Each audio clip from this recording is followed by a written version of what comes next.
ادع إلى سبيل ربك بالحكمة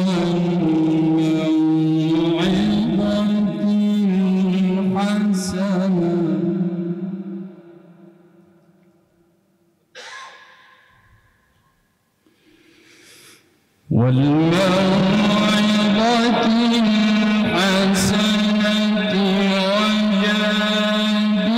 وجادلهم بالتي هي أحسن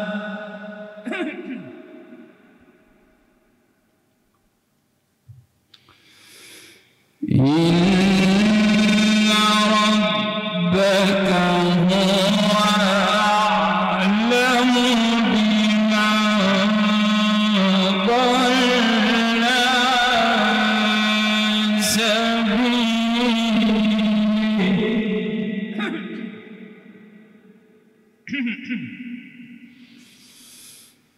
ادع إلى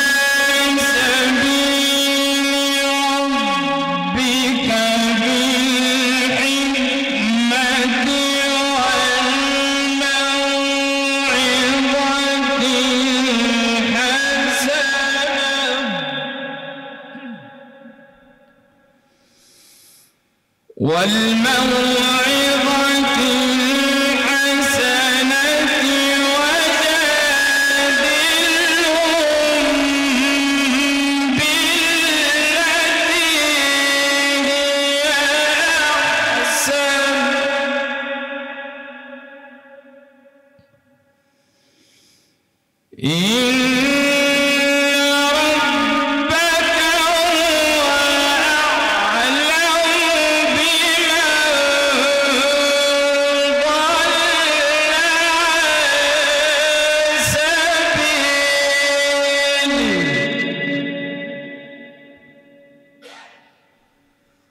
وهو أعلم بالمهتدين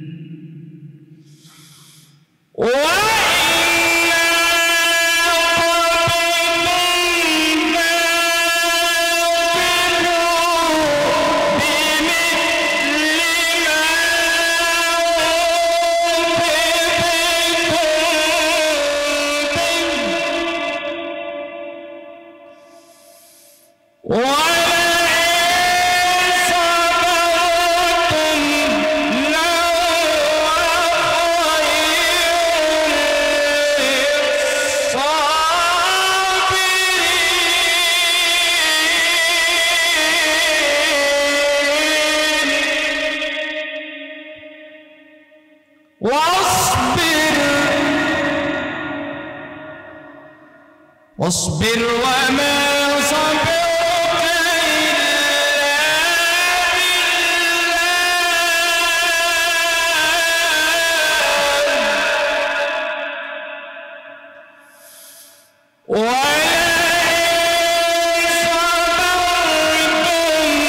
إلا بالله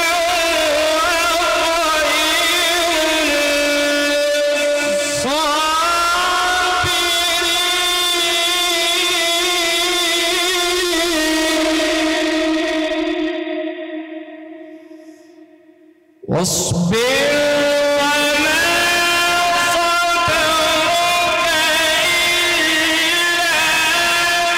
إلا بالله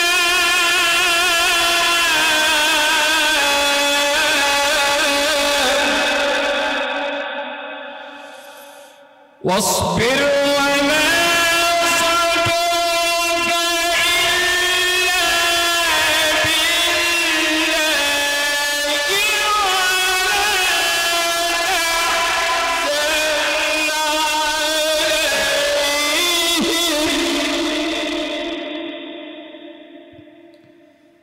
ولا تك في ضيق مما يمكرون وإن عاقبتم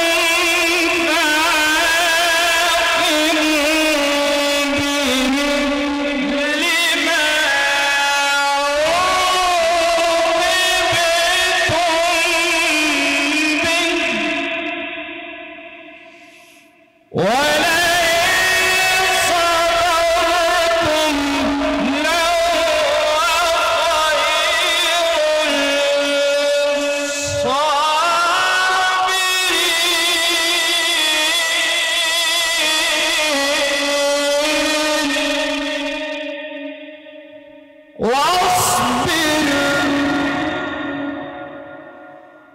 wasbir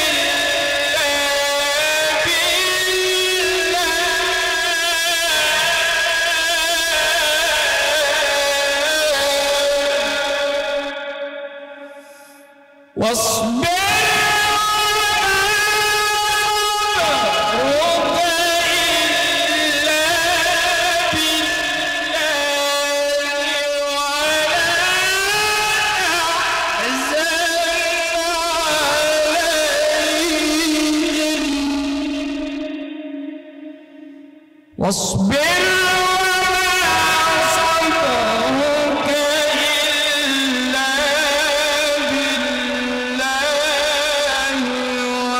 ولا تحزن عليهم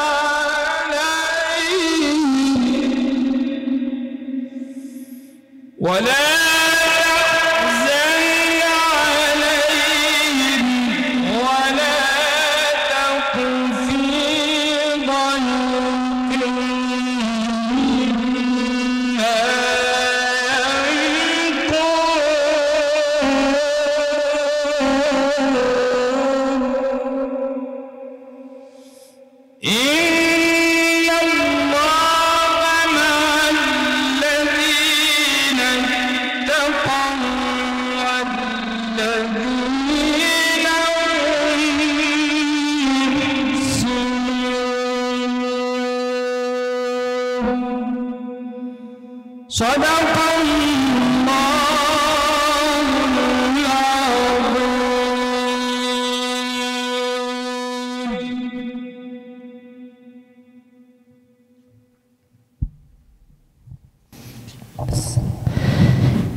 Sadaqallahul azim. Jazakumullahu khairan jazak kepada Syekh Madhad di atas alunan Al-Quran yang diperdengarkan sebentar tadi. Maka insyaAllah tuan-tuan yang saya muliakan oleh Allah Subhanahu wa ta'ala, maka insyaAllah bagi tidak lagi membuangkan masa, maka saya dengan rendah diri menjemput Tuan Guru kita Bapak Ismail Sepanjang Al-Fatani untuk tampil ke hadapan insya-Allah untuk kita meneruskan program kita soal jawab agama pada malam ini insya-Allah. Falyatafaddal mashkura.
Sini dah. Ya. Babo sini dah. Saya duduk saya okey pada sini.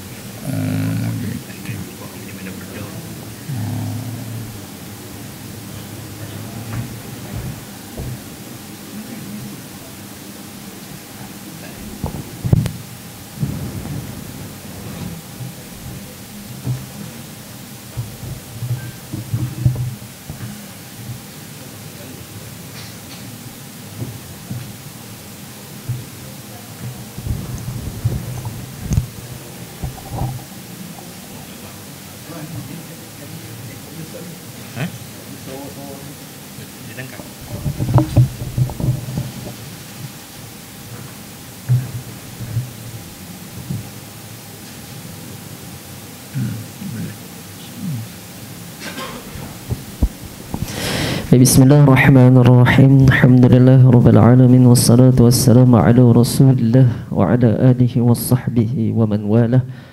Insyaallah tuan-tuan, para asatizah yang saya muliakan oleh Allah Subhanahu wa taala, insyaallah kita telah mendengar bacaan Al-Quran daripada Syekh Midhat. Insyaallah kita teruskan berkaitan kita punya program kita, yakni soal jawab agama bersama Baba Ismail Sepanjang Al-Fatani. InsyaAllah soalan yang diberikan Tuan Guru Baba, Nabi SAW pernah bersabda, umat aku akan berpecah menjadi 73 puak, yakni firqah, satu sahaja yang akan masuk ke dalam syurga. Mohon Baba menjelaskan firqah yang satu yang akan membolehkan kita masuk dalam syurga seperti yang disabdakan oleh baginda Nabi sallallahu alaihi wa ala alihi wasahbihi wasallam. Insyaallah falyatafadhal mashkura.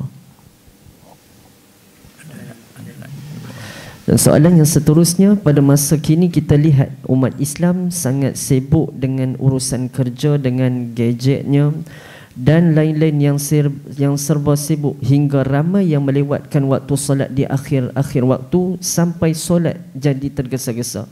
Apa hukum melewatkan solat, dan mohon Baba bagi tips untuk kita semua menjaga solat di awal waktu. Dan soalan yang ketiga, bagaimana seseorang itu dapat meyakini bahawa taubatnya diterima? InsyaAllah falyatafadhal mashkura. Assalamualaikum warahmatullahi wabarakatuh.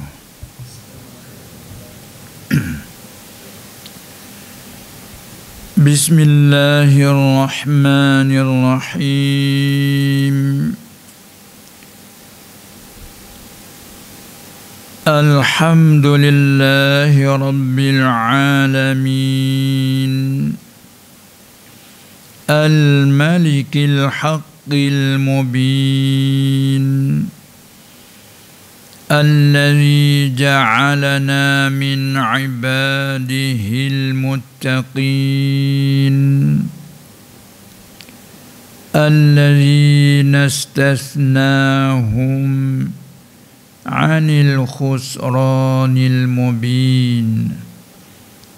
Wassalatu wassalam على سيد الأنبياء والمرسلين سيدنا محمد الأمين المبعوث رحمة للعالمين وعلى آله وأصحابه أجمعين والتابعين لهم بإحسان إلى يوم الدين. رب اشرح لي صدري ويسر لي أمري واحلل عقدة من لساني يفقه قولي. سبحانك لا علم لنا إلا ما علمتنا إنك أنت العليم الحكيم. ولا حول ولا قوة إلا بالله العلي العظيم. Yang mulia Tuan Pengerusi Majlis dan juga kepada yang menjadi mudi ini madrasah, nama apa? Ma'had Tahfidz Al-Quran Darussyatibiyah.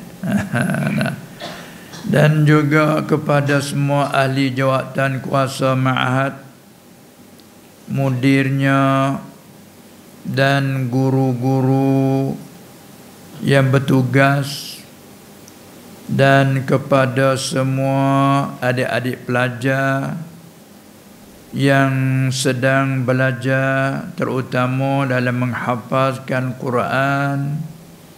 Semoga-moga diberi rahmat oleh Allah Subhanahu wa taala, dan juga semoga dibarakati segala apa tuntutan kita itu tak disia-sia oleh Allah Subhanahu wa taala.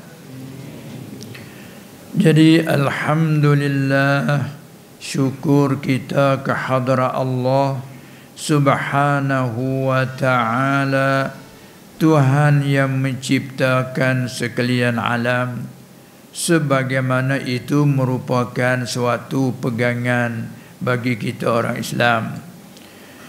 Ia juga menjadikan kita ini dan dia pilih kita ini daripada hamba-hambanya yang bertakwa. Termasuk di dalam kata takwa itu sebagai takwa yang asasi, iaitu beriman, percaya dengan bahawasanya ialah Tuhan yang tidak berhak disembah dengan sebenar-benar melainkan hanya Ia. Dan Ia pula menjadikan kita ini hamba muttaqin, yang Ia telah mengkecualikan mereka itu daripada hidup di dalam kerugian yang nyata. Sebagaimana firman-Nya, wal 'asr innal insana lafi khusr illa alladhina amanu wa 'amilus salihat ila akhir ayah. Demi masa waktu asar, masa sudah akhir, nasbah dengan telah lalu umur dunia ini, nasbah dengan yang baki lagi sangat-sangat akhir. Ibaratkan kalau waktu sudah pun waktu asar. Dan semenjak daripada turunnya Al-Quran sudah dikatakan demi asar. Jadi kalau zaman kita ini dah 1400 tahun lebih, bermakna asar tu sangat akhir dah. Nah, kalau kata matahari gak hampir terbenam, hampir raib dah. Walau bagaimanapun kita hidup di akhir zaman, Allah Subhanahu wa taala dengan semata-mata kemurahannya, kurniaannya, kesayangannya, Dia menjadikan kita ini hamba yang beriman. Di samping itu pula memberi taufik hidayah kepada kita, dapat kita menunaikan pola amal salih mengikut bagaimana dengan peraturan-peraturannya yang dikatakan mukmin yang amil bi'ulumihim. Allah pada awal Ia menghukumkan sesungguhnya segala manusia itu sungguhnya mereka di dalam kerugian, kecuali orang-orang yang telah beriman dan mengerja akan kerjaan yang baik. Inilah nasib baik kita. Allah menjadikan kita hamba yang beriman. Walhal tidak ada halangan atas Allah, dan tidak ada siapa yang boleh menghalangkan Dia daripada menjadikan kita ini hamba yang durhaka, hamba yang kufur. Tak ada jadi halangan, sebagaimana akidah kita berpegang dan kita mengaku pula. Dan Allah disebut Dia adalah Rabbil Alamin, Dia Tuhan yang menciptakan sekalian alam. Setengah daripada alam kita ini, Dia Tuhan menciptakan alam, ikut Dia sahajalah. Dia nak jadi bagaimana, macam mana, pegangan apa saja harus bagi Dia. Tapi nasib baik kita walaupun bangkit di akhir zaman, Allah menjadikan dan memilihkan kita daripada hamba yang beriman. Yang ia istisna pada kata manusia itu dalam kerugian. illa allazina amanu, malaikat orang yang telah beriman. Tu kecuali daripada orang yang hidup dalam keadaan rugi. Tambahan pula wa amilus salihat, kerja akan pekerjaan yang baik. Untuk nak tahu kerjaan baik ataupun tidak, mesti kita masuk belajar dari segi hukum syariat yang ditunjuk aja dalam bicara ilmu fiqh. Adapun mengenai dengan iman, itu kita mempelajari ilmu yang dikenali dengan ilmu usuluddin. Sesuai dan munasabah dengan soalan yang telah dibentangkan tadi. Jadi Nabi SAW pada satu hari dia sembahyang salat subuh dengan para sahabatnya radhiyallahu anhum. Setelah ia salat subuh, dia bangun beri ucapan. Nah, kita nak panggil apa? Kalau lah kata kalau bentuk hari Jumaat panggil khutbah. Kalau jemaah tabligh dia guna panggil bayan. Nah, kalau kita bahasa guru baca kitab panggil mengajar. Ataupun nak panggil kata bila kuliah subuh, itu panggillah apa saja nak panggil. Pentingnya dia solat subuh, dia bangun beri ucapan mau'izah, sebagaimana Syekh dia baca saat ni. Ud'u ila sabili rabbika bil hikmati wal mau'izatil hasanah.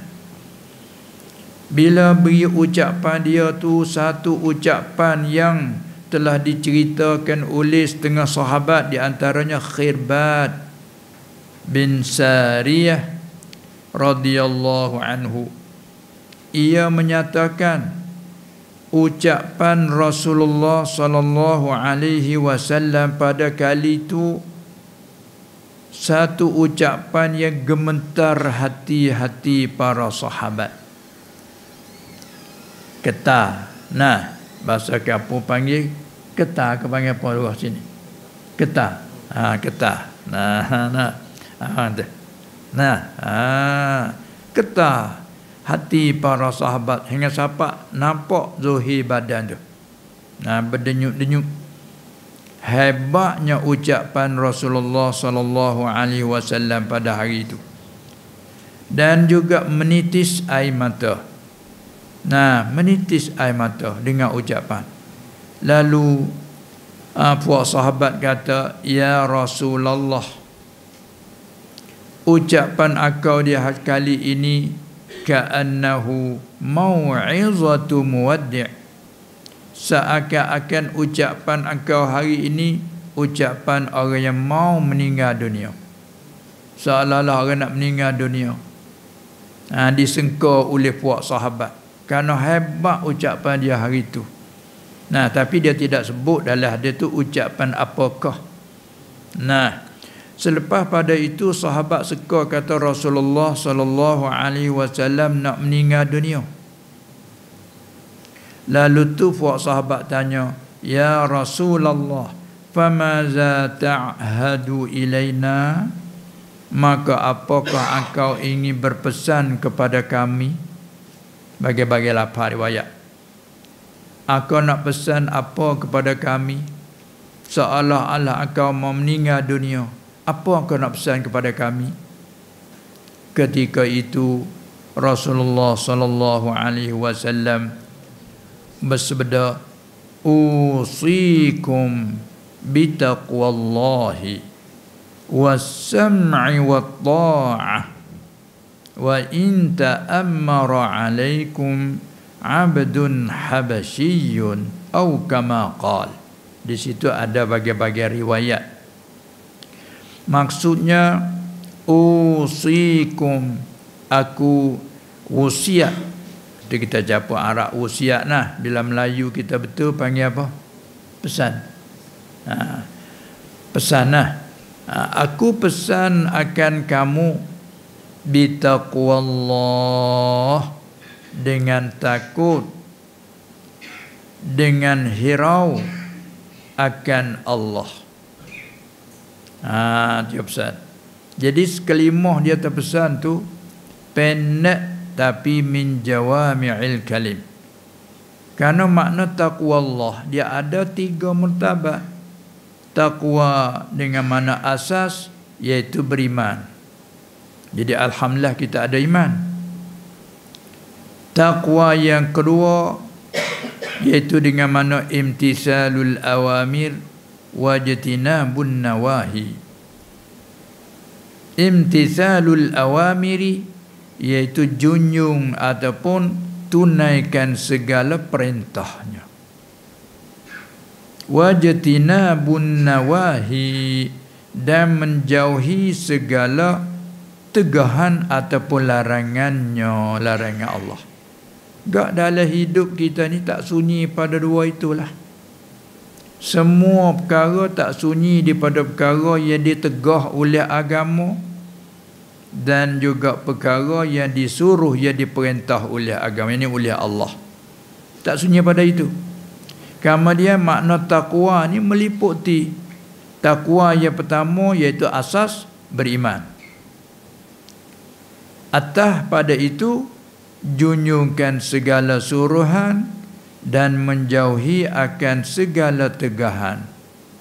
Tu setiap dalam gerak gigi kita, mata kita tak sunyi daripada melihatkan yang ditegah ataupun yang disuruh.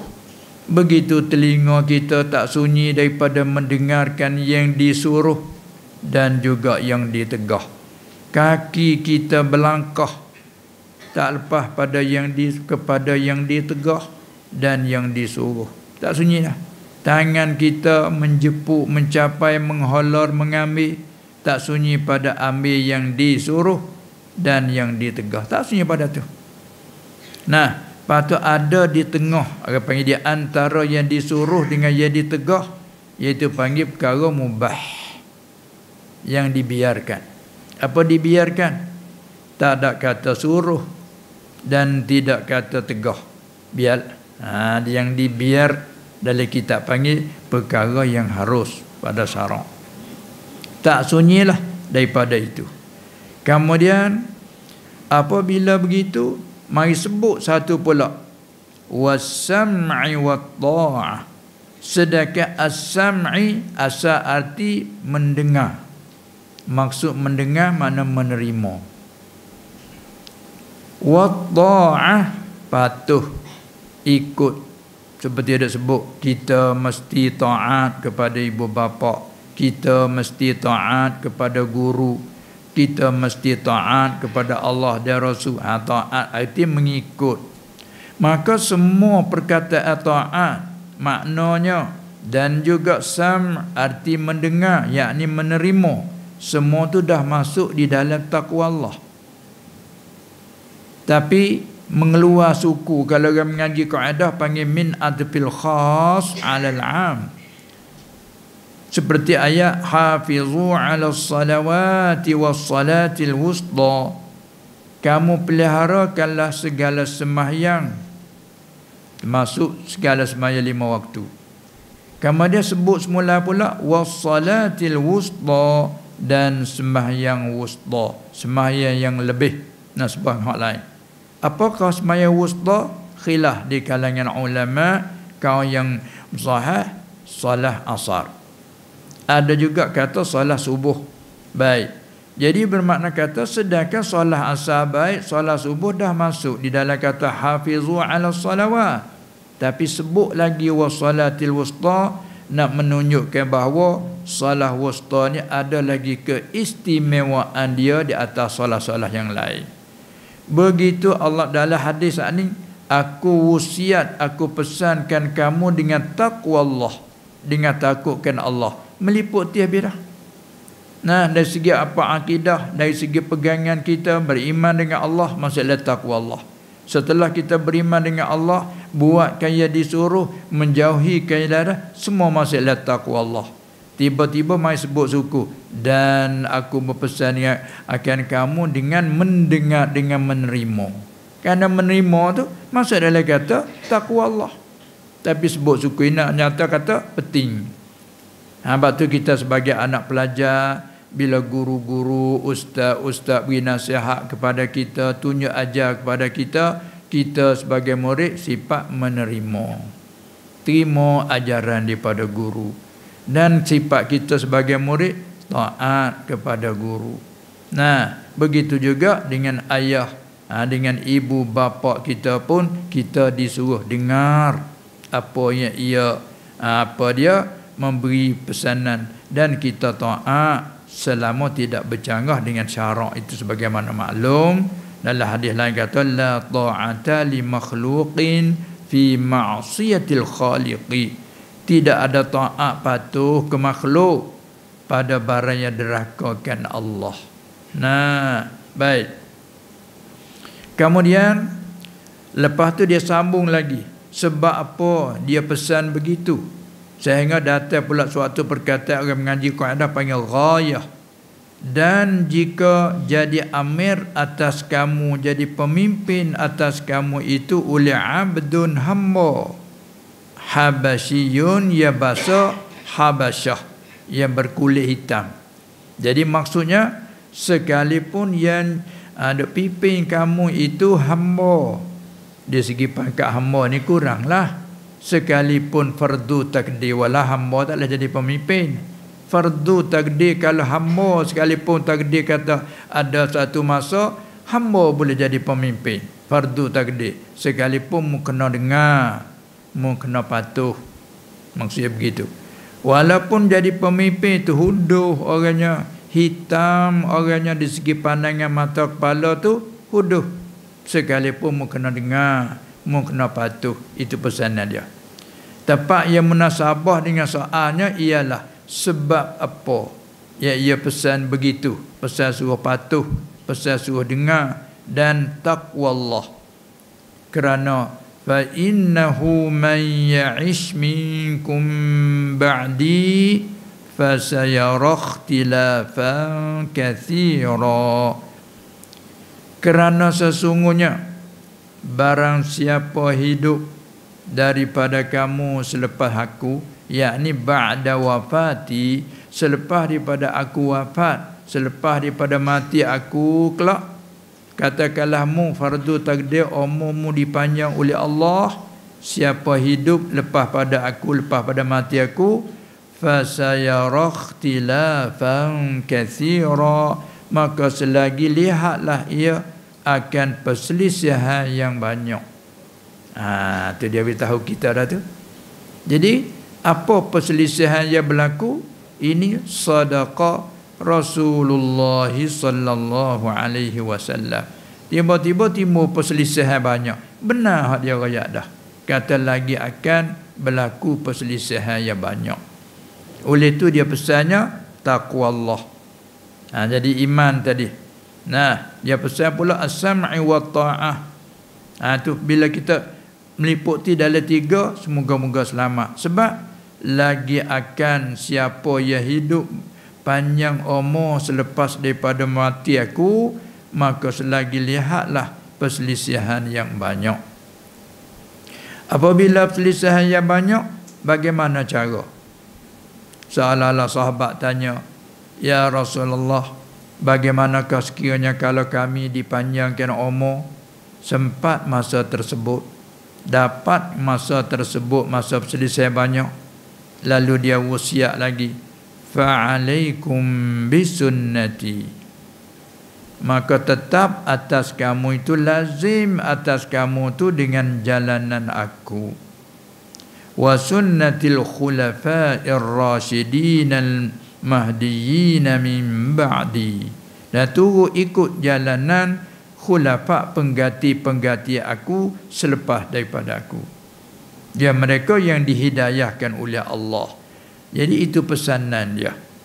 Dan ada pula hadis lain, maksudnya telah berpecah Yahudi 71 firqah, dan Nasara pula telah berpecah 72 firqah, dan selagi berpecah umat aku 73 firqah.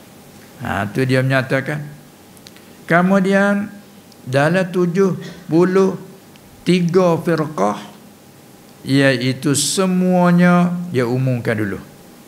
Kullu, semuanya itu adalah di dalam neraka, kecuali satu saja. Dikatakan firqah an-najiyah, firqah yang selamat daripada azab. Lalu ditanyakan, siapakah mereka itu? Dia jawab, wahia allati ana 'alaiha wa ashabi au kama qala, iaitulah firqah yang mereka berjalan atas jalanan aku dan juga atas jalanan sahabat-sahabat aku. Itulah dia panggil ahli sunnah wal jamaah.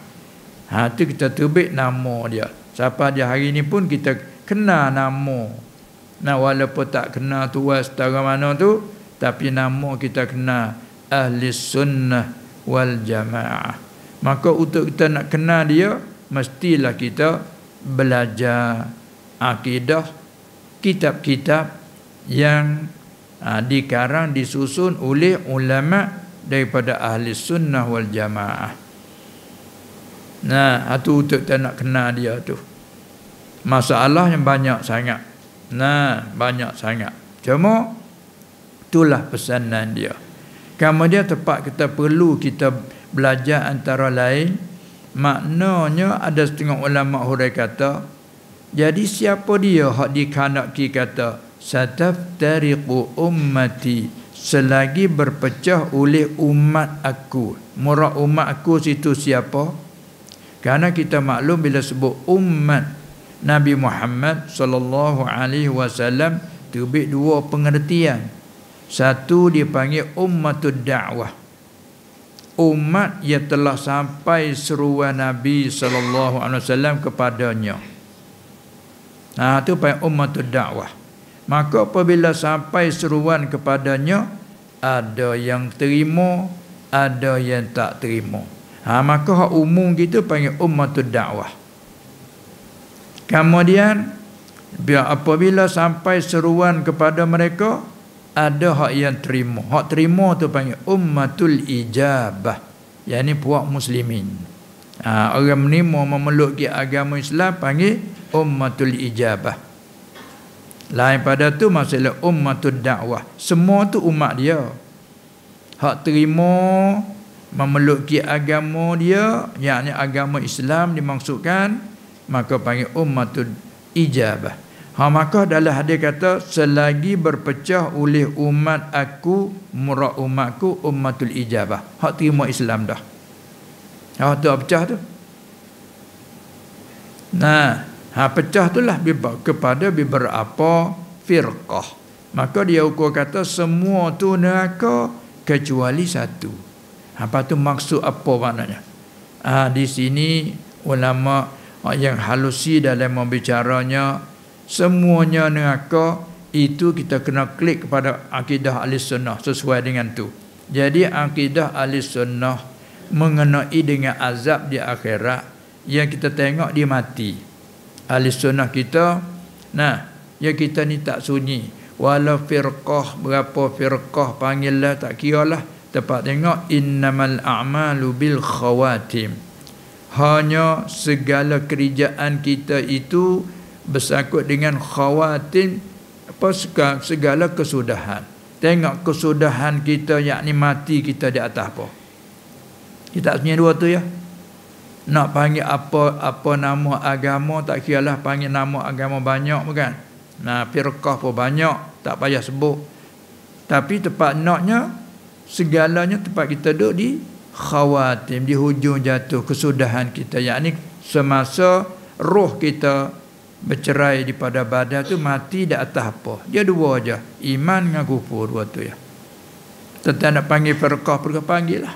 Nak tu biar tu panggil firqah apa. Tepat pentingnya ketika mati atas iman ke kufur. Situ ahli sunnah ditulis tu.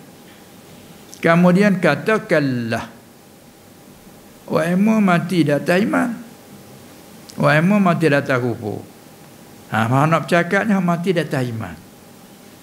Bila ia mati di atas iman, akidah ahli sunnah kita, wajib kita intikad orang mati di atas iman tu wajib dibalaskan syurga qat'an, putus. Orang mati di atas iman dapat masuk syurga, putus, yakni tak ada khilaf di kalangan ulama ahli sunnah. Sehingga-hingganya nak masuk syurga tu selalu dulu ke dia tu laiha. Orang ada orang mukmin mati di atas dosa, atas salah. Kayak kita ni dalam hidup ada yang salah. Salah pula tu besar, salah tu kecil, banyak, sedikit, tebal, nipis. Pula situ. Jadi pentingnya bila mati di atas iman, wajib syurga. Pegangan ahli sunnah. Lain dengan setengah pegangan Mu'tazilah. Orang Mu'tazilah kata orang mukmin tapi bila mati atas dosa besar, dia kata kekal dalam neraka. Hingga azab tu ringan sikit daripada orang kufur. Itu bukan ahli sunnah pegang kita. Itu kita ingat simpulan pegangan ahli sunnah dulu. Orang ahli sunnah pegang apabila seorang mati di atas iman, wajib syurga. Qat'an, putus. Dengan dalil syaraknya, dalil nakalnya, dalil akalnya. Lepas tu beberapa ayat lah dalilnya tu. Sehingga-hingganya orang mukmin mati atas iman tu. Ada mati orang mukmin yang asin, yang deraka. Ada orang mukmin tapi mati dengan tak solat. Ada orang mukmin mati di atas segala kerjaan maksiat. Mati dengan keadaannya zina yang tidak bertaubat.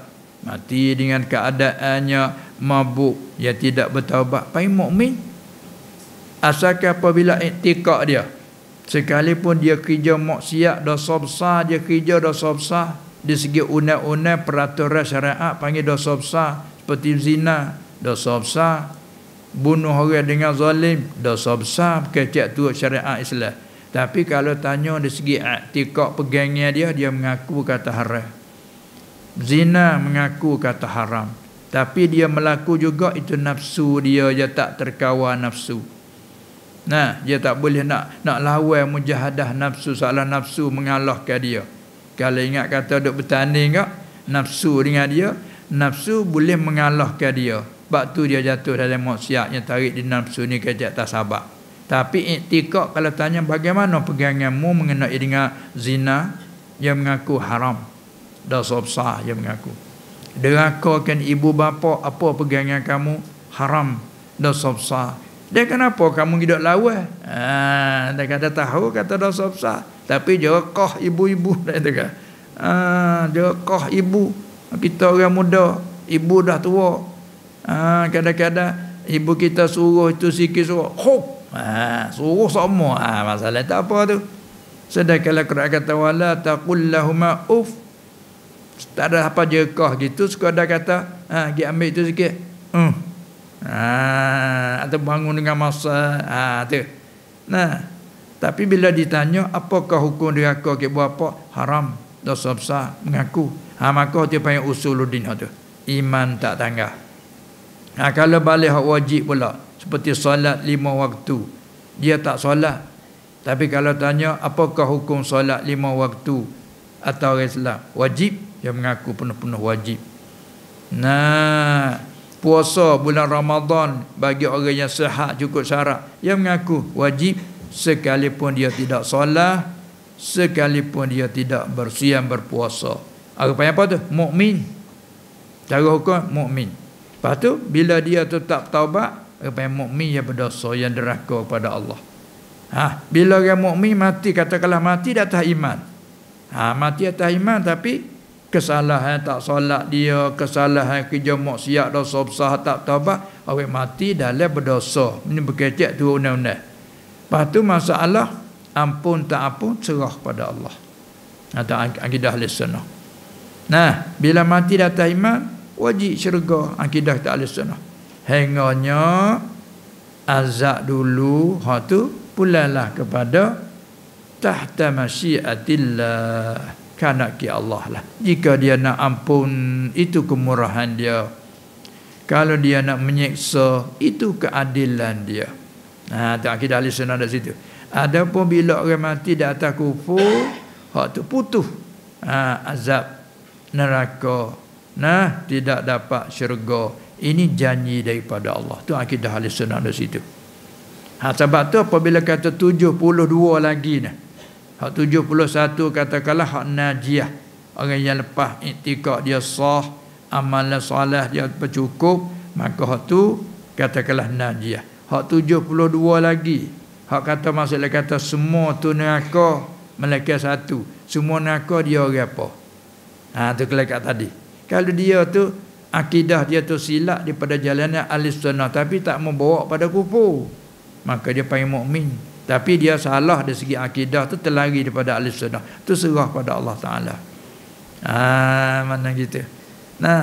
Kalau katalah mati atas iman, tapi kesalahan akidah dia tu salah, menyalahi dengan ahli sunnah, orang kata mati dalam maksiat dari segi pegangan, tu serah pada Allah. Sahabat terlebukir kata semua perjalanan lain pada ahli sunnah tu semua kena hukum kufur, tak boleh. Hamba tengok kali tengah dia orang Mu'tazilah, dia khilaf dengan ahli sunnah setengah daripadanya. Nak contoh setengah padanya. Kita ahli sunnah kata syurga dan neraka yang ada dan telah ada dah. Ada dah. Tapi orang Mu'tazilah kata syurga dan neraka sekarang belum ada, tetapi lagi akan ada. Bila di akhirat esok, lagi akan ada di akhirat esok. Adapun sekarang ni belum ada.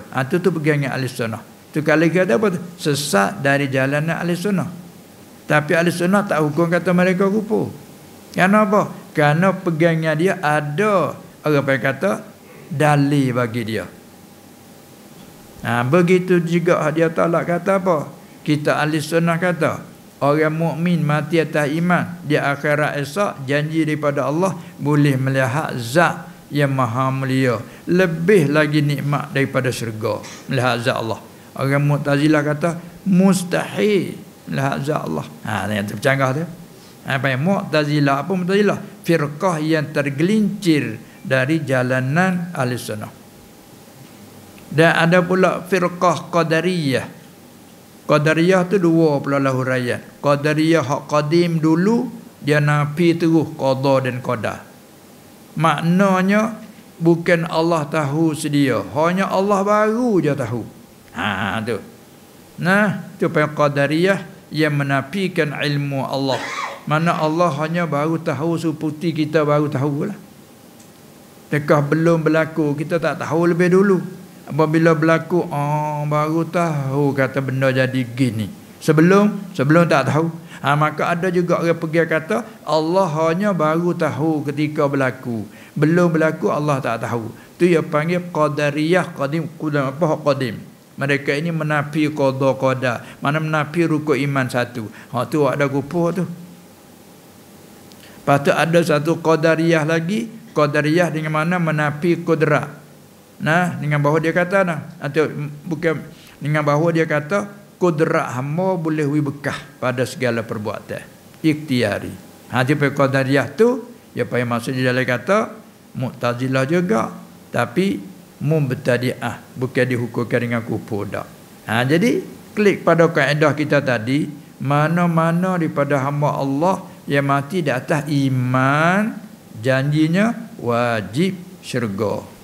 Hingga masuk dahulu ko kemudian ko, itu terserah pada Allah. Orang yang ada kih, Tuhan tak apa kena patah dunia dah. Bila orang ada salah, kalau pihak nak ambil kesalahan, itu adik kena tahu undang-undang kerana orang salah. Tapi nak apa juga itu kemurahan. Salah ni maaf, tak apa maaf, tak ambil salah. Kalau tidak awak ni salah. Kena bayar, kena denda dan sebagainya. Itu paling adil turut pelaturan. Itu sebagai contoh. Itulah di antaranya. Jadi hak kata pecah 73, satu hak najiyah, 72 lagi tu neraka. Bila kata begitu, jika Tuhan tak ampun. Nak kata jika Tuhan tak ampun. Ataupun maksud ni apa sekadar kesalahan. Itulah di antaranya. Walau bagaimana sekalipun naklah kita bersungguh-sungguh belajar dan kena akidah ahli sunnah wal jamaah setiap masalah. Baik masalah berpegang dengan apa saja kita kena pegang turut jalan ahli sunnah. Tu kata firqah yang najiyah, yang lepas daripada azab neraka yang kekal. Tu maksudnya. Lepas tu apakah pegangan ahli sunnah? Kita kena belajar dia lah. Kena tu bawa tubik satu masalah apa. Itulah maksudnya gitu. Di antara ada sebut-sebut saat ni tu. Dan apa lagi masalah yang kedua tadi? Tak apa, tak payah tu. Solat nah. Minta berapa bagi tips cara untuk menjaga solat di awal waktu. Baik. Terlebih dulu kita kena tahu hukum dulu. Jadi sebagaimana salah, asal pada lurah salah mana doa. Mana minta, sama ada minta kebaikan ataupun lain. Satu kawan kata ad-du'a bil khair, tu makna salah pada lurah. Tetapi ya kita dok pakai salah dengan makna sembahyang. Dia panggil semelah salah makna pada syarak. Pada syariat undang-undang bila sebut salah, kita saling Melayu sembahyang. Dia panggil hakikat syar'iyah, dia panggil. Ada pun pada lurah salah makna minta. Tu salah. Maka apabila sebut salah, kita salin ke Melayu kata sembahyang, itulah salah dengan makna pada syarak, iaitu aqwalun wa af'alun makhsusatun muftatahatum bitakbir muhtatamatun bitaslim. Ada setengah kait bi syara'idlah. Makna salah, makna sembahyang iaitu beberapa bacaan yang tertentu dan beberapa perbuatan yang tertentu yang dimulai dengan takbir, yang disudahi dengan beri salam, yang berkaitan dengan beberapa syarat. Sebab tu bahajak pada kita kena rukun solat dan syarat-syaratnya tu dalam fiqh bicara. Lagi tak fiqh bicara lah tu. Dia pungut istinbat ambil daripada hadis-hadis. Baik. Lepas tu bila rukun dan syarat khilaf pula di kalangan ulama, di kalangan mazhab. Kita ke mazhab Syafi'i, kita mengajilah kitab fiqh mazhab Syafi'i. Lepas tu kita nak mengaji pula tamah untuk luah, nak tahu, nak meluahkan ilmu, kita tahu mazhab-mazhab lain tu untuk nak luah ilmu. Untuk cukup bagi kita beramal salah satu mana mazhab cukuplah. Kita ni mazhab Syafi'i. Kita belajar kitab-kitab fiqh mazhab Syafi'i. Baik. Apabila kita tahu di situ, tahu pulaknya sabab bagi nak wajib solat. Syarat bagi nak sah solat, dan satu lagi sabab. Sabab apa tu? Sabab bagi wajib. Kalau tak ada sabab, tak wajib. Hanya seperti kita sabab raih waktu tadi. Itu satu sabab mewajibkan solat maghrib. Apabila habis maghrib masuk isya, sabab bagi wajib solat isya. Itu sabab.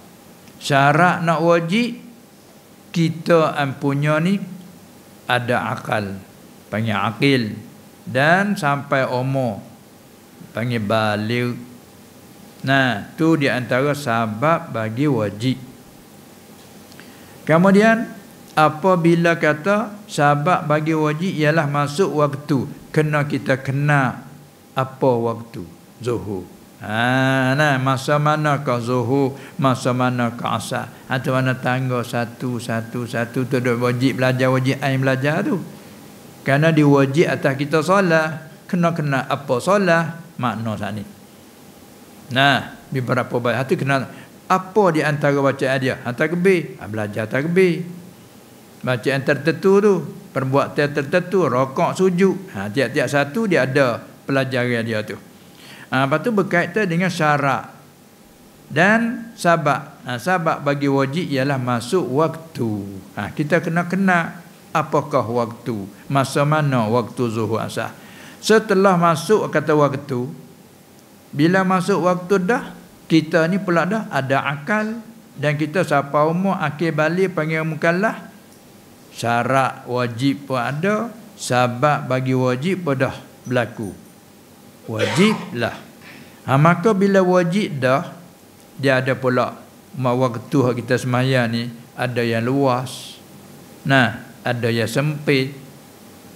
Hak luas sekali waktu isyak kan? Kemai tu. Mula daripada habis maghrib masuk isyak, habis dia subuh baru habis isyak. Kemai luas. Di antaranya zuhur 3 jam lebih-lebih. Mula daripada masuk waktu zuhur sampai 3 jam lebih. Begitu asar lebih kurang 3 jam. Maghrib tu hak sepit sekali. Kalau satu kaum lebih kurang kita katanya setengah jam.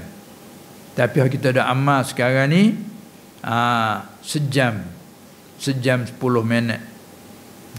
Kita dah amal sekarang ni. Hanya pada khilaf pula tu. Apa yang kaum qadim, kaum jadid dalam mazhab kita Syafi'i sendiri, maka ulama kemudian mentarjahkan kaum qadim, iaitu nak bila mulai daripada masuk maghrib, matahari pada pandangan mata kita, masuklah maghrib.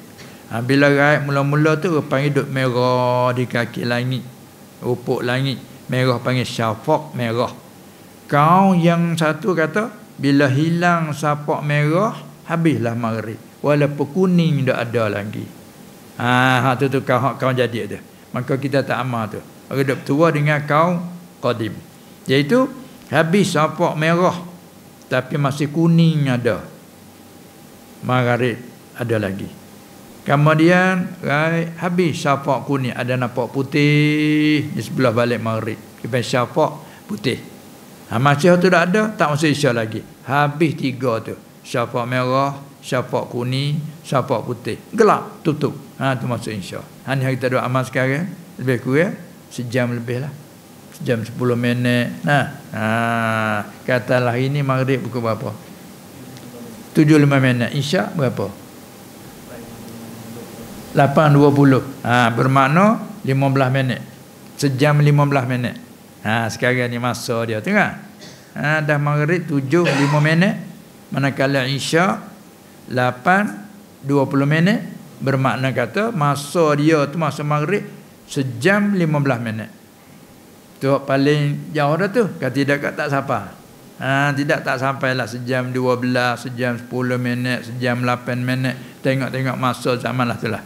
Jadi tempat nak menyatanya, apabila mulai masuk, sakut dah wajib. Bila berlaku sabab masuk waktu, sakut wajib di atas kita orang mukallaf. Tapi wajib apa panggil? Wujuban muwassa'an. Wajib tapi sebagai wajib diluas-luaskan. Apa maksud diluaskan? Kalau kita nak tangguh, kita nak takhirkan, boleh lagi. Maghrib masuk dah jam 7.5 minit. Kau dulu kira boleh 15 minit, 20 minit, setengah jam lagi. Maghrib dah 7.5 minit sampai pada 7.35, 7.40 tak ada solat lagi. Tak salah lagi. Tapi syarat ulama kata kena ada azam.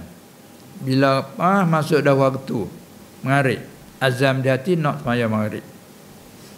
Hinganya semaya selalu tak pasti. Sebab ia panggil wujuban muwassa'an. Wajib tapi ia diluas-luaskan. Kita nak kohor dulu, kalau kata ni kita kohor dulu, tak apa lagi, syarat menang. Apabila berjalan lagi sekarang, insya 8.20 minit. Sekarang dah 8-10 minit. Katakanlah sekarang 80 minit. Ada lagi 10 minit nak habis maghrib nak masuk isyak. Kalau nak kata kohar dulu, tak boleh dah. Kerana tak nak teluh dah ni 10 minit ni. Dia panggil wujub mudhayyab. Sepit dah, tak boleh nak kohar dulu dah. Kalau tersengaja takhir juga haram. Begitu isyak ni kat luar sangat lah. Daripada daripada 8.20 minit hingga ke subuh. Jam berapa subuh? Jam 6. 5.56. Tu isyak mula daripada 8.20 minit sampai ke 5.56. Tu isyak. Masa isyak tak mau solat lagi, tidur dulu. Tidur, jaga tengah malam tengok jam. Pukul 1 malam. Tidur lagi. Bangun tengok. Baru jam pukul 4 baru. Banyak lagi. Tidur. Nak buat masalah. Nak berhenti kata. Tapi azam kita nak solat. Ataupun kita pesan kepada kawan-kawan. Aku nak tidur dulu. Nanti jaga aku. Aku tak solat isyak lagi ni. Azam nanti nak solat. Tapi aku nak tidur dulu. Tidur. Bangun. 1 baru. Tidur lagi. Nak tak berdosa. Bila ada azam begitu. Tapi kalau tidur dengan tak ada azam, tu dia haram situ lagi dah. Itulah nak ayat kata agama kita ni tunjuk ajar pada kita ni cukup-cukup senanglah bagi orang yang faham dan tahu itu. Hingganya afdal yang paling lebih sekali kita solat di awal waktu supaya tunai hak Allah Ta'ala di atas kita selaku hamba. Bila berlaku sabab bagi wajib dah masuk dah sabab bagi wajib, kita pun tak ada sibuk apa-apa, tak ada masyghul dengan apa-apa. Seelaknya buat itu tunai lepas hak Allah Taala. Pak kata kita ni mensegerakan melepas hak Allah Taala. Tu dia afdal tu. Tapi bukannya semua masalah, setengah-setengah masalah kalau waktu zuhur musim kemarau digalakkan supaya takhir. Kerana orang berjemaah ke bila musim kemarau dia panah. Bila panah takhir sikit supaya dia lembut sikit panah. Itulah tengok-tengok ni masalah. Jadi secara umumnya kita apa dia semaya awal waktu tu satu dalam syarat kita digalakkan. Mana kita semaya di waktu awal waktu memang masuk dalam waktu fadilah. Masuk dalam waktu fadilah. Lebih kurang dalam setengah jam ataupun 40 minit. Ada juga sampai 50 minit panggil dalam waktu fadilah, zuhur, asar. Begitu kata mengaji bab waktu dia ada pula panggil waktu fadilah, waktu jaid, waktu jawab, bila karahah, waktu jawab ma'al karahah, waktu tahrim, macam-macam dia panggil di sana. Jadi penting untuk kita nak tahu masalah. Apabila masuk waktu itu adalah sebab bagi wajib solat di atas orang yang cukup syarat, yang di atas orang mukallaf. Hingganya nak solat selalu ataupun nak takhir harus tak ada masalah berdosa, tapi dengan syarat azam hati nak solat.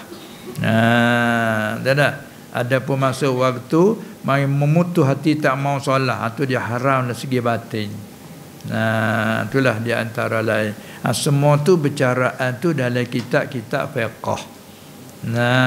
Baik. Lagi.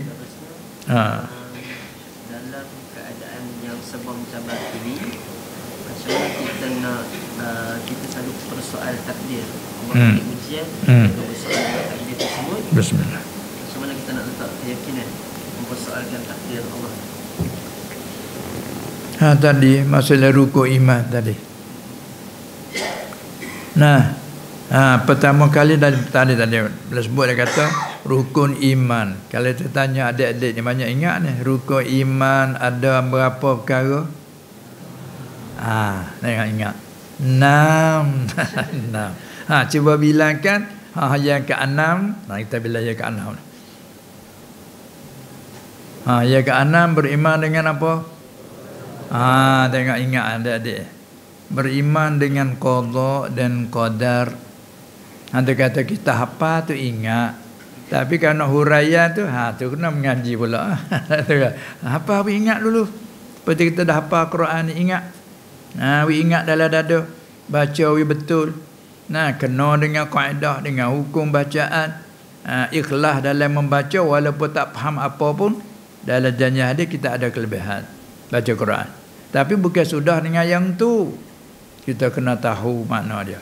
Pasal ni, rukun iman ada 6 perkara. Bila lah beriman dengan Allah. Apa makna beriman? Cuba dia jawab. Apa makna beriman? Percaya. Tu, faham tak pergi percaya? Makna percaya itu apa makna percaya?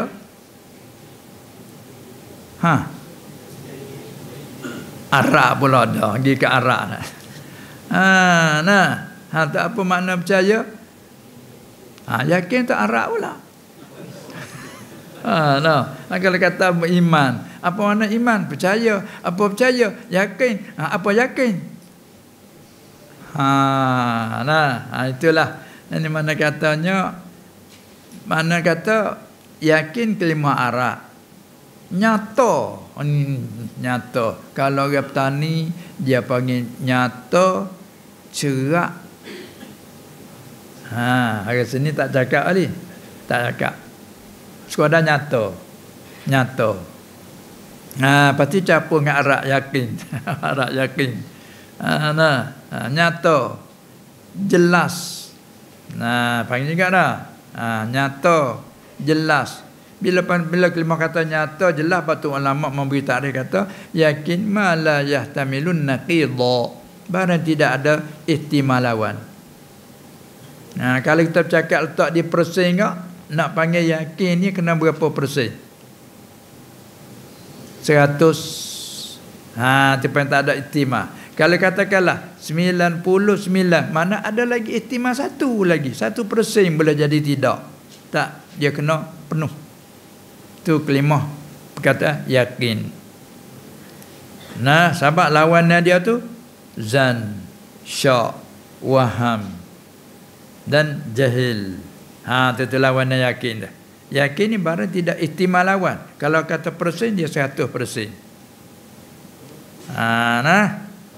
Itu dia pada asalnya begitu. Sahabat kali kita ditanyakan, Allah ada ke tak ada? Ada. Ada Allah sungguh ke tak sungguh? Sungguh. Tanya lagi, sungguh setakat mana? Tak mana nak royak je, benda tu kena dah. Tuhan ada. Ada Tuhan sungguh tak? Sungguh. Setakat mana sungguh? Sungguh siapa tak terima dak sama sekali. Tu dia. Tu dia panggil tu la Arab kata ma la yakbalu subut, ma la yakbalun illa ma la yakbalun nafya. Ada setengah takrif ma la yatasawwaru fil aqli adamuhu. Ambil maksud daripada situ, maknanya yakin kita tu mana ada Allah Taala kita yakin, tak ada syak sikit habuk, tak ada kata dengan cara zan. Tak. Kalau kata Tuhan ada tak ada? Ada. Sungguh tak? Sungguh. Sungguh setara mana? Kalau tak ada sikit tu. Kau anak kena penuh, kita penuh persen kita tu. Sungguh siapa tangga tak terima dak sama sekali. Tu penuh mendetail, panggil mendetail. Penuh mendetail. Dia panggil asal kelima yakin. Hingga kepada dalam keyakinan panggil lemah keyakinan di segi hak lain. Di segi amalan kita tu lemah. Di segi akidah yang takut tu. Ya tak ada ihtimal. Tak ada ihtimal. Itulah kata misal tak persen kat 100%. Pada kata lemah iman bukan lemah iman. Samarah iman tu lemah. Di segi amalan kita. Keyakinan tinggi. Tapi amalan tu sebab yang lain pula duk ganggu. Sebab yang lain ganggu. Hawa nafsu kita tu kena ada mujahadah tu. Lepas tu hak syaitan lagi duk ganggu kita.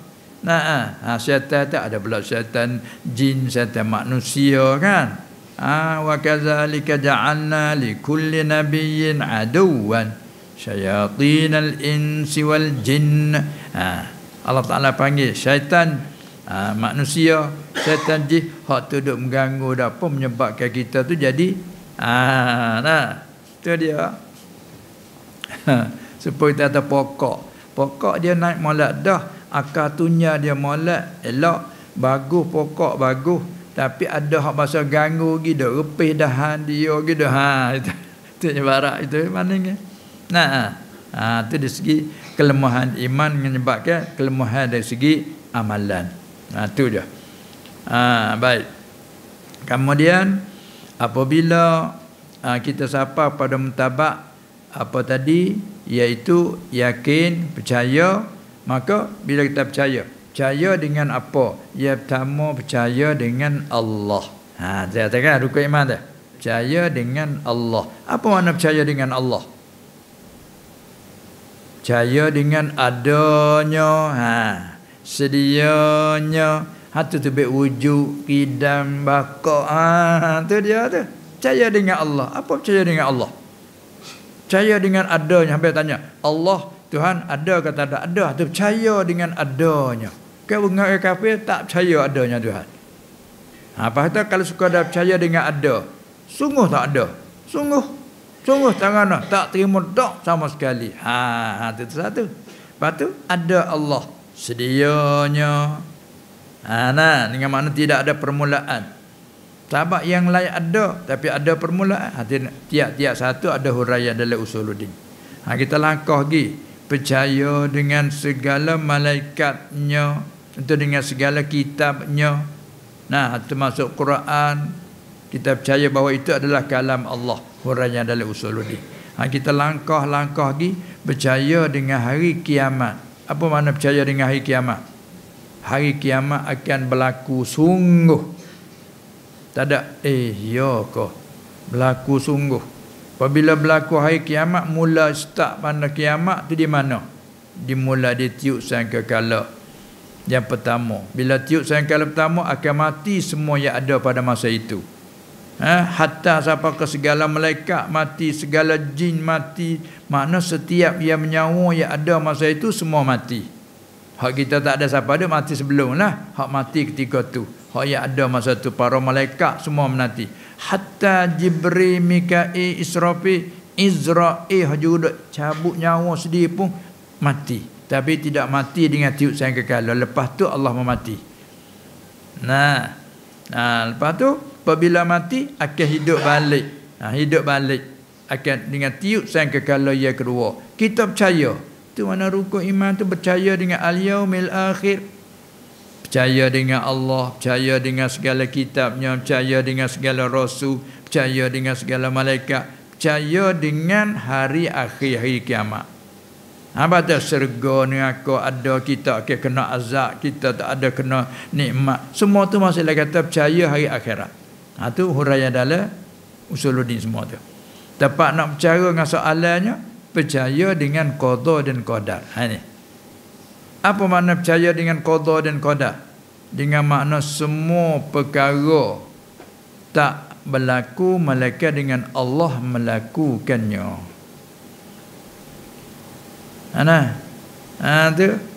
Tu makna percaya dengan qada dan qadar. Semua tu Allah telah menentu sedia kala dan Allah melaku dengan kudratnya. Tu panggil qada dan qadar dengan cara lekah. Tapi huraiannya panjang lagi lah. Tu dia. Apabila kita percaya begitu, dah kita percaya begitu, yakin begitu, yakin. Bila begitu, terbit pula hukum kemudiannya, wajib atas kita redha dengan qadanya. Sebab tu berlaku keuzur, berlaku kesusahan, berlaku kemalangan, berlaku apa? Wajib atas kita redha dan sabar. Tanya, ayat dah sebut sabar ni tu. Sabar.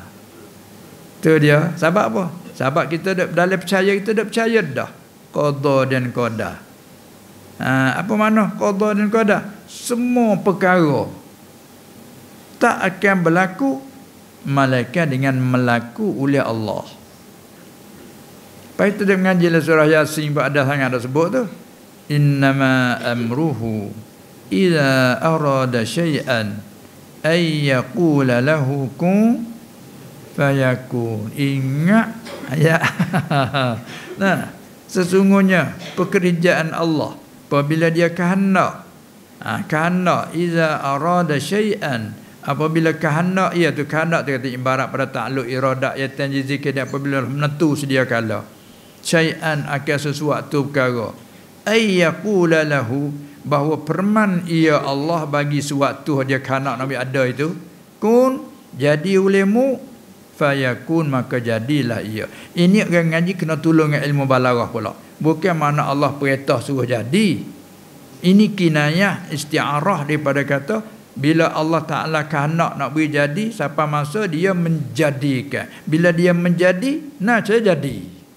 Bila dia menjadi, jadi. Tak ada kata menjadi tak jadi, tak ada. Itu ibarat pada kun fayakun, seolah-olah dia firman kata kun jadi maka jadi. Itu dia panggil isti'arah, ataupun yang kata lain dia panggil isti'arah tansiliyah, sebagai perumpamaan seolah-olah kata jadi maka jadi. Salah itu malah ibarat pada Tuhan menjadikan maka jadi. Bila dia kanak nak jadi dia jadi. Bila kanak nak berlaku dia melakukan maka berlakulah. Klik pada kita duk zikir semua masya Allahu kana wa ma lam yasha lam yakun. Dia duk zikir lidah lah. Apa-apa barang Tuhan kehendak berlaku ia. Sebaliknya wa ma lam yasha, apa-apa barang Tuhan tak kehendak nak berlaku, lam yakun tak berlaku ia. Pandai duk berlaku itu berlaku ini apa ni? Daripada timbul isu semua daripada kehendak Allah lah. Sebab tu wajib kita redha dengan qada. Kita tak mau kepada uzur, sakit, susah, tapi berlaku juga. Ini apa? Kehendak Allah. Kita tak kehendak ni jadi kita, tapi berlaku juga kehendak Allah. Wajib kita redha. Tak redha, hati maksiat hati dah. Wajib atas kita sabar. Tak sabar, salah lah dah kita. Itu maksiat batinnya dia panggil. Dari segi maksiat zahir, tak ni. Apabila minuman keras, minuman mabuk, kita kan, berzina, berjudi, itu maksiat zahir. Ada pun tak redha dengan qada, tu maksiat hati dia panggil. Hati ada tersawuf bercara pula. Tu. Ada tasawuf cara tu. Sebab itulah digalakkan kepada adik pelajar ni, selain pada kita hafal Quran, ingat kita masa kecil-kecil mudah apa, mudah ingat. Bila kita ingat dah, kita jaga. Sini panggil apa? Meneras. Setelah kita hafal ingat habis dah, untuk nak jaga supaya tak lupa, kita kena ada mengulang-ulang. Ada panggil menerah tak sini? Panggil juga. Orang petani panggil berderah. Orang petani panggil berderah. Penderas. Ya sampai pada darasa itulah benda panggil madrasah dah. Madrasah tempat belajar, tempat mengajar. Belajar selalu pagi, petang, malam, pagi. Madras tempat belajar. Pak kita ni selalu duk baca semua macam tadi daras Arab tu lah. Ambil hak tu campur jadi Melayu, orang petani panggil pederas. Sini panggil meneras. Tu hak tu dah lah tu masalahnya. Mana nak panggil pederas macam mana? Mengulang-ulangkan supaya hak ingat bertambah ingat. Tu kaedah kata iza takarrara taqarrara. Apabila berulang-ulang bersungguh-sungguh, ya kau tetap. Wa iza taqarrara tahaqqaqa. Apabila dia tetap, kau kemah, kau tahaqquk, kau berasa sungguh. Tu asal. Sebab tu kita hafal ingat dah. Kalau tak peduli dia akan lupa kan. Itulah. Baik. Sekarang jam tu hampir kalau sini tu 9 lebih dah lah. 9.12 atau 11 minit mengikut jamnya. Ada soalan lagi? Kita nak berhenti jam berapa? Nak berhenti jam berapa? 9.30. Satu soalan lagi boleh. Boleh. Soalan berapa dia soalan dia. Apa maksud yang perlu kita mengaji daripada ilmu tasawuf? Untuk apa kita mengaji ilmu? Saat ni dah hurai saat ni tasawuf sebut saat ni. Jadi hari ni keliru banyak. Nah, ini apa yang kata syubhat ni besar betul, wajib menolak ke syubhat. Syubhat tu apa syubhat? Samar. Samar. Pasti kita memasukkan kesamaran. Daripada Arab panggil syubhat, Melayu kita panggil kesamaran. Kalau kita potong tubiknya samar. Patut apa pengertian sama-sama ni? Apa makna samar? Tak jelas, tak nyata ni pada lapu ini. Cuba kita padamkan tinggal halus seluar. Kita nampak tapi tak jelas. Nampak tapi kurang nyata. Tu panggil syubhat. Yang Melayu kita panggil samar. Bila kita bubuhkah kesamaran. Jadi bila kesamaran, kadang-kadang ada orang ucap kata tasawuf ni tak perlu. Bahkan usuluddin pun tak perlu. Tak tahu perlu mana tak tahulah. Di hari ni tak perlu, dua tak perlu. Tak perlu usuluddin, tak perlu pada tasawuf. Dia tu nama ilmu. Dia apabila ditaduin, bila menyusun ilmu ni kama daripada wafat Nabi SAW, mari di akhir kurung pertama. Di akhir kurung pertama. Nak masuk kurung kedua, zaman pemerintahan Umar ibnu Abdul Aziz daripada Khalifah Bani Umayyah. Umar ibnu Abdul Aziz radhiyallahu anhu, dia ni jadi khalifah, raja besar masa tu, dan lagi pula alim daripada ulama mujtahid mutlak. Masa tu belum lahir Imam Syafi'i lagi. Kerana lahir Imam Syafi'i tahun 150 Hijrah. Masa dia tu akhir tahun 100. Mati dia tahun 101, atas khilaf lah akak-akak tu. Maknanya dia tu mujaddid lagi pula. Masa dia jadi perintah lah, dia perintah kepada ulama-ulama setiap bidang, suruh menyusunkan kitab-kitab. Ni seperti kita mendengar kan ni. Ada ayat terdengar pada zaman sahabat gitu ke, Nabi SAW ucap ke apa, sahabat dengar.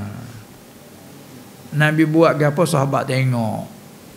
Kadang-kadang nampak Nabi bergerak-gerak mulut sallallahu alaihi wasallam, ya Rasulullah, kau ada baca apa gerak-gerak ayat-ayat. Sahabat dengar, ingat. Maka dia menyapa ke orang belakang, orang tak sepat dengan dia. Bagaimana mu tengok Rasulullah buat? Bagaimana mu dengar apa dia ucap? Ni ayat. Jadi dengar ucapan, dengar, turun menurun. Tak ada tulis kitab dak lagi masa tu. Sahabat di zaman sahabat, zaman dia Nabi sendiri sallallahu alaihi wasallam tu, apa yang kata ditegah takwi tulis selain pada ayat Quran, yakni secara umumnya. Ada dia benar beberapa orang sahabat, jangan kamu tulis daripada aku selain pada Quran, takut bercampur aduk antara ayat Quran dibaca dengan ucapan dia. Lalu itulah ingat sudah. Ada pun Quran boleh ditulis, tapi tulis pun tulis di batu-batu, pelepah tamak dan lain-lain. Lepas tu ingat dada. Kata tulis jadi sebuah gini, belum masa dia. Waktu main buat masa Abu Bakar. Buat jadi mushaf namanya. Lepas tu ada pun karya kita tak ada. Lepas tu lah apabila duk berlaku peperangan tu macam-macam peperangan, matilah beribu. Marilah Sayyidina Umar bimbang takut puak-puak mati, puak ingat Quran dalam dada. Kebimbangan takut orang kemudian ni terlupa habis tak ingat Quran. Suruh buat jadi sebuah begini. Dengan ringkas cerita buat sebuah. Kalau masa tak ingat, bukalah. Kalau kita tak ingat masalah, buka kitab. Kerana kita ada. Sebab tu kita nak belajar kaedah tu. Kalau timbul masalah isu macam-macam isu timbul, kita merajaah lah kita. Abang kita kena belajar kaedah ulil baca kita. Kita tak mengaji kan sudah kita ada ke tua kita mati tinggal kita banyak tengok aja kita. Buka boleh buka. Abang kita digalakkan belajar kaedah supaya kita boleh rajak kita sendiri. Apabila diperintah suruh tulis, itulah timbul tulis tu. Maka tulis bahak hadis, tulis hadis, tu hak fiqh, tulis fiqh. Tapi nama-nama ilmu tak ada lagi. Lepas tu dia panggil bila tulis bagai-bagai ilmu tu panggil funun. Segala macam ilmu.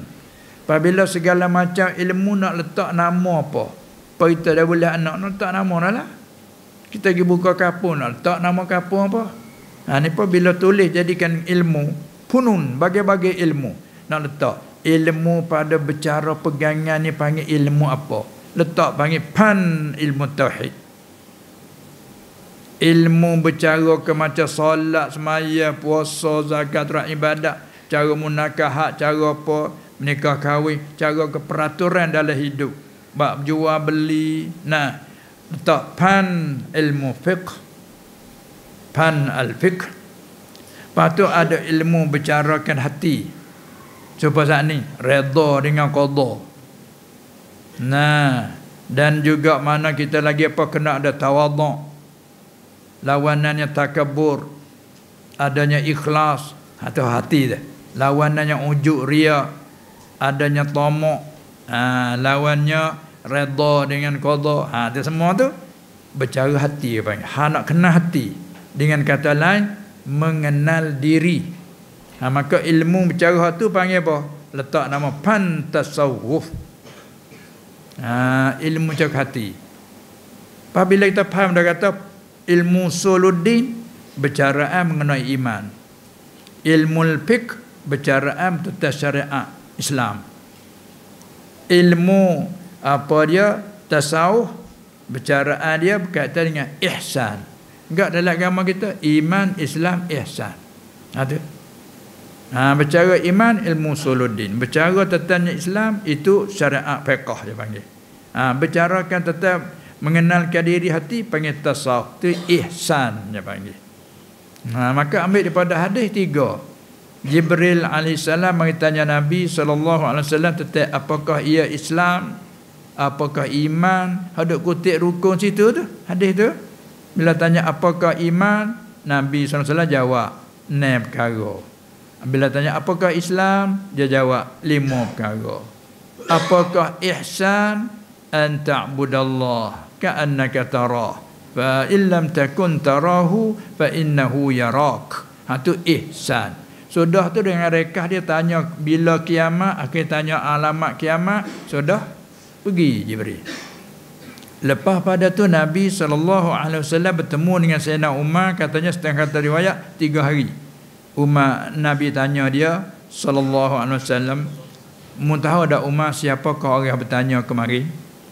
Umar kata Allahu wa rasuluhu a'lam. Allah dan Rasulullah tahu, mana kami tak tahu. Tak kenal siapakah orang kemari tanya. Itulah kata dia fa innahu Jibril. Itulah Jibril. Atakum yu'allimukum dinakum. Sungguhnya Jibril itu datang akan kamu, mengajar kamu akan agama kamu. Dia buat rupa tanya aku. Sebenarnya nak ajar buatmu. Dia tidak tanya depanmu apa Islam. Aku raya. Dia kata sadaqta. Cuba ceritakan apa iman. Aku ceritakan iman. Bila aku ayat cukup ni dia kata sadaqta. Apa ihsan? Aku menyata. Jadi rupa dia mari tanya aku.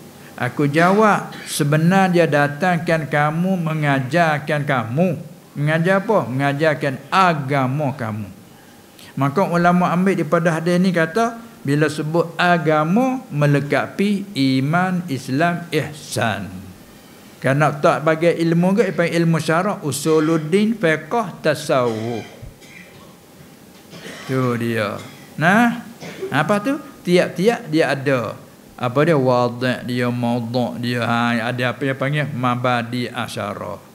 Nah, apa dia bicara ilmu tasawuf, apa dia bicara ilmu usuluddin, apa dia bicara ilmu fiqh, dan apa hukum belajarnya wajib.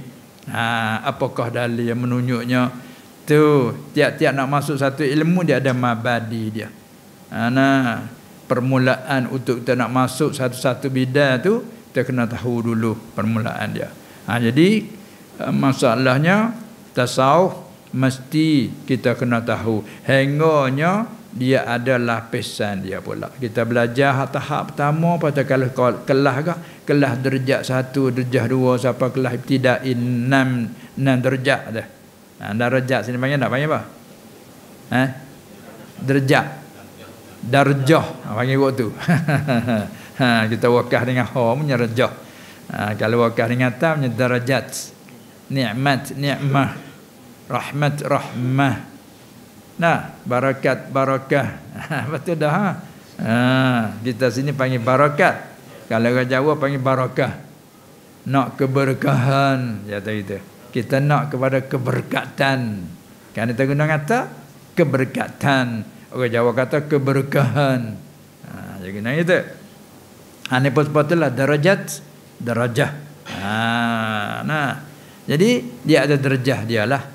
Tengok kita nak ngaji adik-adik, ngaji dulu kelas 1, naik 2, 3, 4. Begitulah ajaran tasawuf. Kenal dulu sifat mazmumah apa, litah macam ni panggil apa, kenal dulu deki ke apa dia deki. Kenal dulu tawadhu apa, ikhlas apa, ujub. Kenal tu wajib, tu ini kena. Sahabat itulah sebagai merupakan penyakit dok merosak amalan tu. Cepat kita suka menanam bagus. Menanam pokok, menanam sayur kita suka dah. Lepas kita pandai cara diruh dia, cara membaca dia kita pandai. Tapi kalau tak pandai jaga penyakit, macam mana tanaman kita tu? Lobok tanah ada penyakit nak merosakkan. Nah, buah-buahan kita tanah ada penyakit nak merosakkan buahan tu. Buah dah elok, buah dah bagus kerana kita belah dengan rukun syarat kita belah malak dah. Tapi tak jaga perkara nak merosakkan tu. Buah. Ni tasawuf dia cara tu. Bahagia tak faham kata kan perlu dijauh-jauhkan. Tu tempat berat tak ada tu kan. Apabila berlaku sesuatu orang kata sabar, tak kena sabar dah, aku lama dah aku duk sabar. Tu dia jadi salah lah. Itulah di antara lain. Jadi mestilah kita orang Islam berkata agama. Kita ni orang agama Islam. Bila sebut agama melengkapi 3. Itulah. Jadi dengan apa dia tu penjanjian soalan yang terakhir sana dah. Rasanya cukuplah sekadar itu untuk kali ini.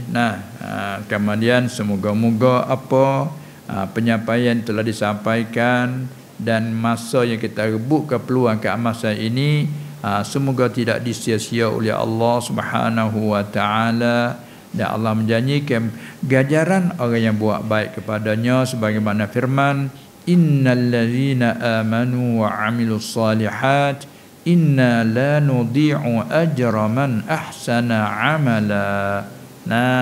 Allah Taala kata sesungguhnya kami tidak mensia-siakan balasan orang yang telah buat baik. Maka panggil ihsannya lah tu man ahsana amala. Nak panggil kata orang yang mengelak buat baik. Buat baik nak sah dia cara dengan hukum syarak, fiqh. Lepas tu semua dibina atas asas usuluddin. Nak panggil ihsan kena bersih, kena ikhlas. Dia tasawuf situ dah. Allah Taala kata dia tidak mensia-siakan. Maka dengan sekadar itu cukuplah dulu untuk kali ini. Semoga-moga bertemu lagi di kali lain insya-Allah dengan izin Allah Subhanahu wa taala. Maka sekianlah saja. Wabillahi taufiq wal hidayah wan najatu minan nar wal falah. Assalamualaikum warahmatullahi wabarakatuh. Assalamualaikum warahmatullahi wabarakatuh. InsyaAllah tuan-tuan yang saya muliakan oleh Allah SWT, sebelum kita akhir majlis kita pada malam ini, insyaAllah nak minta Bapa doakan Mahat kita murah rezeki, permudahkan urusan dan mudah belajar menghafal dengan akhlak elok-elok insyaAllah. Falyatafadhal mashkuran. Bismillahirrahmanirrahim. Alhamdulillahirabbil alamin wassalatu wassalam ala sayyidil mursalin وعلى آله وأصحابه أجمعين. اللهم إنك عفو كريم تحب العفو فاعف عنا. اللهم اغفر لنا ولوالدينا وارحمهم كما ربونا صغارا، ولأزواجنا ولأولادنا ولذرياتنا ولمشايخنا ولأصحاب الحقوق علينا ولجميع المسلمين والمسلمات الأحياء منهم والأموات.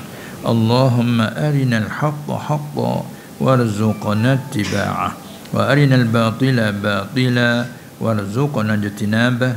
اللهم ارزقنا علما نافعا ورزقا حلالا طيبا مباركا فيه وعملا مقبولا وسعادة الدارين. اللهم لا تحينا في غفلة ولا تأخذنا عن غرة، واجعل آخر كلامنا من الدنيا قول لا إله إلا الله محمد رسول الله صلى الله عليه وسلم. اللهم إنا نسألك السلامة والعفو والعافية في الدين والدنيا والآخرة والأهل والمال، إنك على كل شيء قدير. اللهم إنا نعوذ برضاك من سخطك ونعوذ بمعافاتك من عقوبتك ونعوذ بك منك لا نحصي ثناء عليك أنت كما أثنيت على نفسك. اللهم إنا نسألك موجبات رحمتك وعزائم مغفرتك والغنيمة من كل بر والسلامة من كل إثم والفوز بالجنة والنجاة من النار. ربنا آمنا فاغفر لنا وارحمنا وأنت خير الراحمين. وصلى الله على سيدنا محمد وعلى آله وصحبه أجمعين والحمد لله رب العالمين.